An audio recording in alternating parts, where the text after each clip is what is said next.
Good habits make time your ally. Bad habits make time your enemy.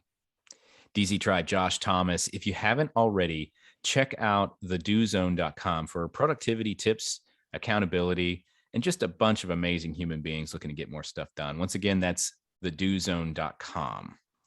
Today's guest is Miss Kaitlyn Young, and she is a llama-loving, God-fearing, mind-hacking freak of nature that loves helping people become their elite selves through her business at The Mind Ninja. Hey, Kaitlyn, say hello to the DZ tribe, and I want you to tell me something that you believe is the key to getting stuff done that most people wouldn't think of. Well, hello, the zone. So the key to getting stuff done would be having a strict schedule, having a timed out time block of every moment of every day, making sure you're not wasting your time, and having that accountability has definitely been the key for me to staying productive and keeping on task. Because with that, I set alarms and the alarms go off and I know, okay, I need to switch to the next thing. I need to switch to the next thing. And that keeps you going throughout the day. It's like a game almost, keeping up with it. So it's interesting. I've heard this a few times. It's not something that I have followed very religiously, but setting alarms for your time blocking. So first, there are multiple layers to that answer you gave. The Mm-hmm. first one is time blocking, and then the second one is alarms for accountability. And so, talk to me a little bit about how do those two things kind of relate to each other? Absolutely. So by time blocking, I'm setting a certain amount of time to get a task done.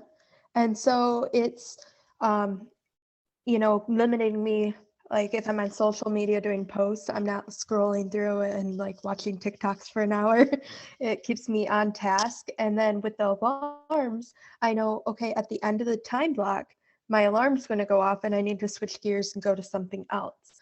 So the goal is to, okay, remember, I have an alarm that's going to stop me.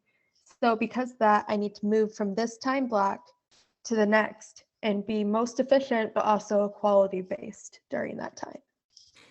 So one way that I've kind of heard that I try to describe that is you are making the result conform to time versus making time conform to the result. And Exactly. those are two very different things. When we make time conform to the result, we say things like, "Well, we'll get it done. It'll take however long it takes." But the problem with that is, well, time is not a renewable resource. You can get your results done, you can get whatever result, but the time is not coming back. And so if you make the time conform to your result, all you're really doing is costing more time. But if Mm-hmm. you make that result conform to time, I've got 30 minutes. And so whatever I can get done in this 30 minutes, that's the result that I'm going to accept. Is that Yep. kind of the logic that you're talking about here? Exactly. Exactly. And because, I'm kind of like a perfectionist, I know, okay, I only have 30 minutes to do this. And that's why I started it, because with the perfectionist habit, you just want to wait till it's perfect, right? Yeah. So I like completely have been going out of my comfort zone to do things that, aren't perfect, but actions being taken, because that's how results happen. Yeah, well said. And so what got you into uh, this particular the time blocking and this process that you follow? Maybe take a step back and tell us what usually there's something that kind of leads us to needing to take drastic measures to be more productive. And so tell me why do you need to follow this system and what were you doing before? So during Christmas, we all say we're going to be productive or we don't. But for me, I was like, oh, I'm going to be so productive, get a ton done. And instead, because I wasn't time blocking effectively and not being true to my schedule and making excuses for myself, I ended up putting on 15 pounds and I ended up like completely getting nothing done and getting way behind on my work, on my life, on my time with family. And so when January 1st came around and, I don't, I wasn't weighing myself, I wasn't doing anything health wise. Um, I noticed a difference, right? I looked in the mirror and I'm like, oh my gosh, I can't believe I did that. And so I was like, well, FYE, fuck your excuses. It's time to change your habits and be a better person. So what I did was I started with just putting a schedule together, and I noticed that I wasn't sticking. I was better, but I wasn't sticking to it the way I needed to, Hmm. and I was filling my schedule time with way too much room to be able to accomplish the things that I had on there. So I was wasting time on Facebook, all the social media places, or I was bored and would go eat something that I shouldn't. So because of that, I decided, okay, I need to be more strict. So I started doing time studies, like on how long it took me to do certain things, and So I'd write tell me that about down. this time study. That's something that it sounds interesting and probably useful to a lot of people. Well, how do you do a time study, and what does it tell you? So what I did is for a week straight, I would write down how long I was spending on certain things, right?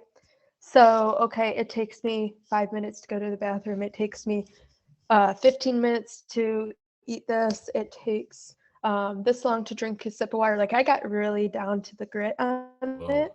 because I wanted to know exactly like where my time was being wasted. So I started, okay, this is how long it takes me to post a meaningful quote on Facebook. This is how long it takes me to, interact with a client. This is how long it takes me to, be able to do my gratitude in the morning. This is how long it takes me to get ready for bed, to get dressed, to shower, right? And so I did that over a week to see where I was wasting time. One, two, how long it took me to do certain items. And three, where can I improve that to be more effective? And so once I had that data, I took it and I applied it the next week and put my time blocks for the things that needed to be done in the time zones I had. And then I did allow myself like a minute or two just in case something came up to be able to respond. But I did not allow myself like a half hour to get a 5 minute project done. So then from going from that, I noticed, okay, I have all this extra time. What do I do with it? Right. So I have to just interject here. Mm-hmm. You timed out how long it took you to take a sip of water and to go to the bathroom. Mm-hmm. I mean, that's dedication. It was really like ridiculous. It was like the most daunting week of my life. But Okay. um, I'm like someone that goes all in when they decide to go all in. Like Okay. there's no like you either half-ass it or you go all in kind of thing. Yeah. So it's like, okay, here we go.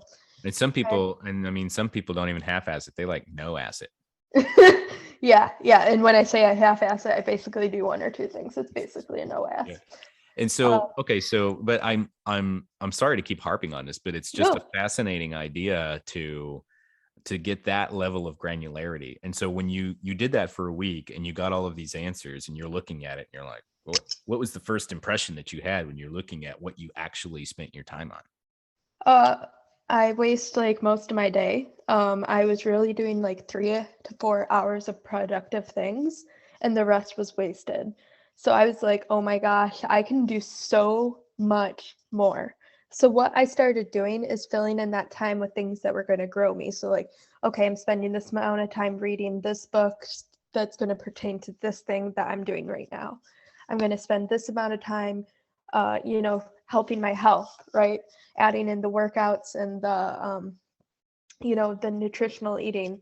And by doing that, I then moved into working with like Clint, and working with different people to become more elite and be able to do the tasks that are important. It's crazy how much time we waste and we don't even realize it. Amen. You're preaching to the choir on that. That's one of the reasons that the Do Zone exists at all is because of the monumental, colossal amount of time that entrepreneurs just waste doing things that are not producing results. And and that's really what it comes down to is, are you doing something that is producing, that is relevant to your current project? Is it producing an immediate result, and is it subject to outside critique by a third party? If you're not doing something like that, you really need to question whether or not that task is actually being productive or not. And a lot of times the answer is no. And so, Mhm. and let me ask you this, as far as your time study, you said, okay, well, I'm going to start investing more time here. I'm going to start investing more time here. That's the adding part, where you said, okay, I've wasted a lot of time. I'm not very productive. I'm going to add this, this, and this. Going the other way, did you notice any tasks that you were performing that you could keep doing, but they just weren't very efficient, and you just were able to subtract time from those tasks but keep doing them? Let's go the opposite direction on that. Absolutely. So, like, one of the things I do daily is social media posting, right? And so I noticed that I was spending like an hour or two at a time and doing that 3 or 4 times a day, and that is like huge waste, right? So I was like, okay, how can I take that time down and make it more effective? So what I started doing is writing topics to talk about on social media down a week in advance. Hmm. And then I'm able to focus on that in the time I'm posting something on social media. The other thing is I keep my posts unison throughout all my social medias. So that way they can find it in one place, it's all the same. But also because then I'm not having to write a new post for every single platform. By doing that, it cut down my time by 75%. I'm Wow. able to do it, instead of like an hour at a time, it takes me like 10, 15 minutes, at a time. And I do that multiple times a day because, it's good to do that for interaction and stuff. But at the same time, it's not like I'm spending 3 hours a day on there anymore. Wow, fascinating stuff. And that's probably, for those of you out there listening, the tribe, that's one of the most profound pieces of advice that I've heard in a while. And I know a lot of stuff about productivity, but for whatever reason, this one has escaped me, and so I love it. I want to go and whip out a notebook and just do a time study on everything that I'm doing right now. And I'm never going to publish those results because I'll be too embarrassed to share them. But but I'm going to There's look a at them reason it's myself and be not on like, mine. There's a reason it's on Facebook. right. That's awesome. That's so cool. So tell me, and what is it that you do now, Kaitlyn? Why this effort to have this transformation? I mean, I know we've met each other before, but for the audience that maybe is less familiar with you, why do you feel the need to go through this metamorphosis right now? So I spent a lot of my life uh, kind of impending doom, kind of just expecting to not survive kind of thing. I had planned on kind of being dead by 22. And after I transformed from that mindset through some help with some mental health workers and stuff, I started building blocks to become a better me. First, it was mindset. Second, it was health. And then I put a pause on that and went into the career like building. And some amazing people at an insurance agency, Michigan Gear Agency, got me involved in Apex. And I just started growing, right? I started eating it because I was on this journey to find me. And so over time, it just has become building blocks of becoming more elite and becoming a better person. And each step has built the confidence and the tenacity that I have now to, be authentic because I'd worn a mask for so long. Now it's like finding myself again. Hmm. And so in doing that, each step I got more confident, more confident. So now I'm in a mindset of, okay, what else can I do to improve myself? And that mindset was developed by not like a quick one and done, but more of a, okay, I'm taking one step at a time each day. And each step, like 1% a day, as some people say. And so over time, that 1% builds up, right? And when you get to that point of saying, I'm done being overweight. I'm done being, half a person when I'm so much more and I have so much to give to people. So being confident in yourself to say, hey, I'm here to help people. I have a purpose to help people, and we're going to change lives. That's why I better myself so I can better others. That's awesome. And so you really were kind of driven to do this by a calling. Yes. Awesome. Man, I think it's time for us to whip out the surgical gear and crack open your skull and see how that brain works. So you ready for the Do Zone diagnostic? Yes, sounds perfect. I try to find the most gory description of this possible. I love it. I'm just gonna keep going and being as creative as I can with this. We're gonna bust out the bone saw. Yeah. All right. So, hey, this is a series of 5 questions that I ask every guest so that we can see how your brain works and we can soak up all the knowledge that we can. Just rapid fire. First thing that comes to mind. Number 1, what is one thing you do that keeps you focused on your goals? Meditating every morning. Awesome. I love it. And a follow-up question. How do you get back on track when you lose that focus? I would say by looking at myself in the mirror, I have quotes above, and every morning I look at those quotes and questions to myself. And those sticky notes that I have up there are what put me back on track. It says, am I being authentic? Am I being real? Am I being my real to others? Is my mask on, or did I take it off, and am I being me? Those are questions I have on my mirror. I have them on my walls.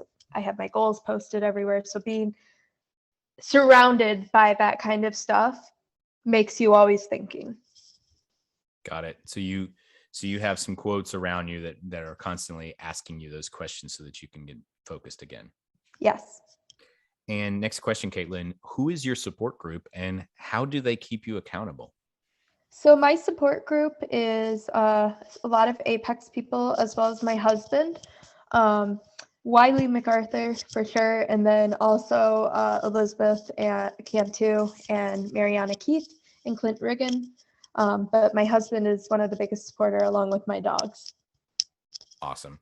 And where do you think, as far as your husband is concerned, where do you think that he's been able to support you the most?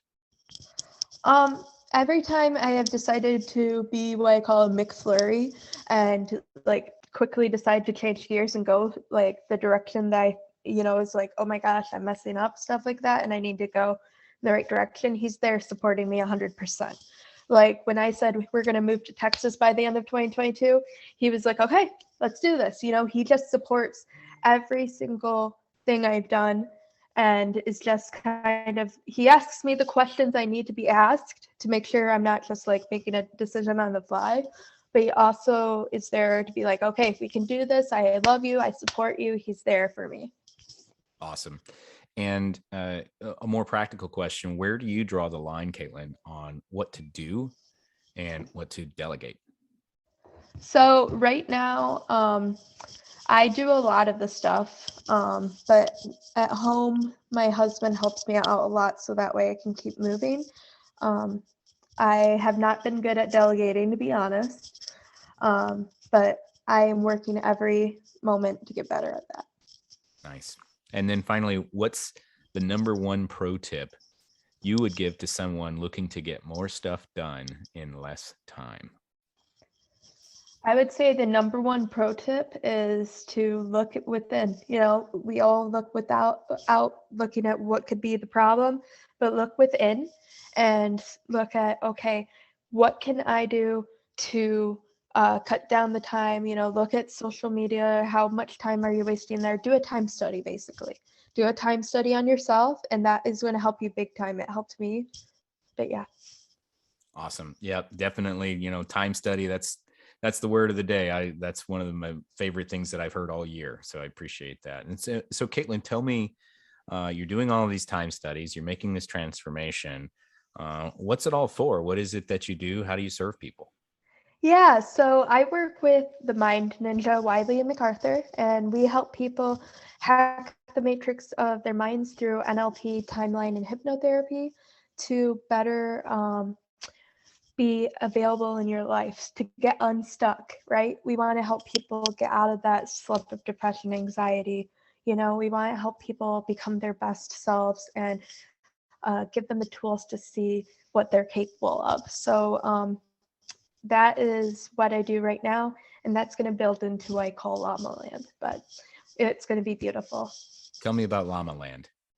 Okay, yeah. So Llama Land is going to be Safe Haven Retreat Center, and it is going to have llama therapy as well as NLP and breathwork therapy. And it is going to be a place people can come and get away from the world, their stresses in business, their stresses in life, and be able to relax in the outdoors, connect with themselves again without the outworld distractions. And then we're going to give them the tools to go back into their lives and kick ass and accomplish everything they need. And how does a llama play into that? So I raised llamas for 10 years with my neighbor, Corky. She gave me a llama, and my llama literally had saved my life multiple times from ending my life with her gentle nature and just really tuning into me. Llamas have a natural empathetic attitude. They lay their head on you and they hum softly when you're upset. So I know how effective a llama was to me, and I know how calm and soothing they can be. So I want to bring that to other people. Tell me about this. They have this natural empathy. I don't know that I've ever been that close to a llama. So can you just expand upon that a little bit? Yeah, so llamas have a misconception of being these animals that spit people and stuff like that, but that's when they're taken away from their mom when they're young, and they don't realize that people aren't llamas. When they're raised by their mom, they know the difference, llama person. Llamas naturally like to solve problems. That's why they're great for doing obstacle courses, great for finding things and stuff like that. They're protectors. A lot of times you hear llamas will protect a herd of sheep, stuff like that, and it's because their natural mood is to protect others. So when you have a llama that is in tune with you, that has that empathy, they also want to protect you emotionally as well. And so what that does is they're going to, be soft. They're going to just let you pet them and, let your emotions out. I remember many times running up and just crying my heart out to Midori, the llama I owned, and she would just put her head on my neck and just hum softly, and it would calm me down. She knew exactly what I needed, and she would just be there for me. Kind of like a motherly instinct. Yes. Interesting. So Llama Land is your kind of passion project. This is your contribution to the world. You want to create Llama Land. Correct. Awesome. And in the meantime, as you're building to that, the Mind Ninja, you kind of went through the mechanics, but how would somebody engage with you for that, and who would be a good candidate? Yeah, so if somebody's looking at, getting unstuck in their lives and it just has kind of done the repeat, right? We go on the carousel, we just keep coming back to the same thing, right? Or you keep jumping from opportunity to opportunity because you haven't been cool with yourself inside. You haven't developed the true you, and you've worn masks. That's who we're looking for, but you would find us at themindninja.com. You can also check me out on Facebook, Kaitlyn Young. You can check Wiley MacArthur out on Facebook. We also have a Facebook group called Mind Ninjas Hacking the Matrix Daily, and you can just join that. There's no cost to it, and you can just jump in there, and we give hacks to everybody. It's a really cool community. Awesome. Great to know. Mind Ninja Hacks to the Matrix Daily.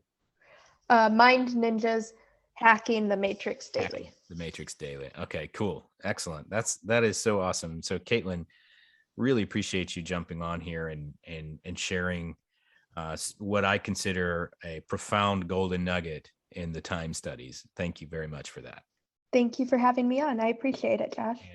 And also, I'm looking forward to visiting Llama Land as soon as possible, and petting or hugging or snuggling a llama or whatever it is I'm supposed to do with the llama, but it sounds All of the delightful. above. All of the above. Excellent. So, hey, for those of you, we're going to wrap up. Thanks again to our guest, Kaitlyn Young, for joining us and sharing this wisdom with us on how she gets stuff done. If you want to learn more about the Mind Ninja, and that seems appropriate to you, you can go to themindninja.com. Now, if you're a busy entrepreneur and you're looking to get to the next level, head over to thedozone.com for productivity tips, tools, and strategies. You can also join our Facebook group of the same name. And until next time, remember this: we all have the same 24 hours in a day. What are you going to do with yours?